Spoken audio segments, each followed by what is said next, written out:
such R square values and say that R square is good. Forget about that. You have to use what is known as this pseudo R square, and then and one caution would be you can represent this pseudo R square in terms of Nagelkerk or any other, but you should remember that these are not comparable. These are not comparable, and in fact they are also known as non-parametric measures. What is the difference between parametric and non-parametric measures? Anybody? Any idea of parametric and non-parametric measures of, for instance, correlation? For instance, regression like this. Distribution is? Okay. Yeah, you are there but not 100%. Let me put this way. Non-parametric measures are needed when you are handling qualitative data.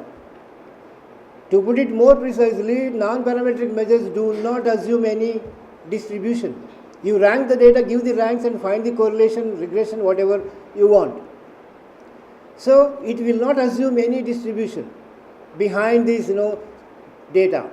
But when you have parametric measures, they assume one important distribution. That is what is known as normal distribution. So therefore we assume that we behave in a smooth fashion like this, but it need not be the case. So when you have cross-section data, obviously most of the times the researchers indulge in collecting information on qualitative variables. Quantifiable variables are very limited. It is very difficult to compute models or estimate models using only quantifiable variables, because you have so many variables which are not quantifiable in nature. If such is the case, the usual R square is redundant, and you should go for what is known as pseudo R square. So this is an example of a Lausite model which talks about food insecurity among in IDPs, internally displaced people coming from Chandigarh and settling in the border areas of Andhra Pradesh. And we just wanted to see the impact of the sudden flash flood on their food insecurity. And we have collected data in August, maybe for a week, and then we have analyzed the data, and to our surprise we found that floods had a very significant damaging impact on food security, and it is observed that sickness has increased, wage rate has come down, and many other variables got influenced. And as a consequence we found that some 0.475, that is 47.5% of IDPs being food insecure. This is one paper which we have published recently. I just brought this only to convince you that yes, using SPSS you can do this. I have done this using only SPSS 20. Then another important area of estimating models is called panel data models. Of course, yesterday Professor Galab was mentioning a lot about panel data. Remember, the published data would be most of the times would be time series. If somebody is working, madam is working on say economy, macroeconomic issues, and the data are time series there. You collect the data from 1960 onwards, and then up to 2012 or 13, even 14. And remember, you have a very less freedom there. You get the data only for 40 years or 44 years, and then for sometimes maybe only 10 years. So time series data has certain difficulties and certain advantages. We will come to that point a bit later. So time series data are the data collected on a phenomena over a period of time. It can be quarter, it can be year, it can be half yearly, it can be weekly, it can even be daily. Daily stock market prices collected for some 40 consecutive days can be an example of time series data. Okay, so therefore you can have that. Contrary to this, cross-section data are collected at a point in time. If I just take out, the ICT inquisitiveness in the students, in the participants, assembled here right away, then that becomes an example of cross-section data.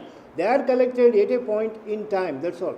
And then we are going to analyze that, in terms of several other variables like age, background, academic as well as economic background. Several other factors can come into that, and it has been found in recent research that ICT inquisitiveness is less among women. You may dispute with that, but unfortunately that has been the finding. Anyway, now I have panel data. Contrary to this, I have panel data where I am going to collect the information about same sample over different points in time.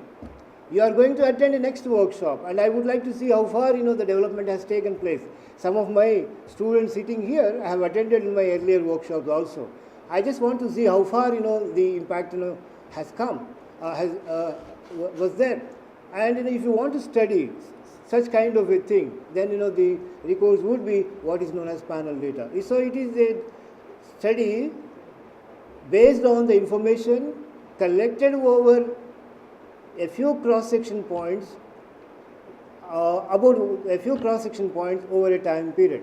One example could be like this. Somebody may be interested in studying how exports and imports are co-integrated among the BRICS countries. BRICS is emerging bloc now, and they are the most promising economies, growing at a faster rate compared to many other developed countries. So somebody is interested to see whether their policies, internal as well as globalization policies, have something to do with their export and import performance. So there are 5 countries like Russia, China, India, Brazil, and then you need to collect the information. Say you have data from 1990 onwards for 20 years, say, and then you have 5 cross-section points, that is these countries. So the cross-sections are the countries, and the data on exports, imports would be time series. So when you combine this, it is called pooled data, and using this pooled data, then if you formulate, specify and estimate models, they become what is known as panel data models. Remember, panel data has assumed huge importance these days because there are variations within the cross-section points, and in order to capture these variations, you require panel data models.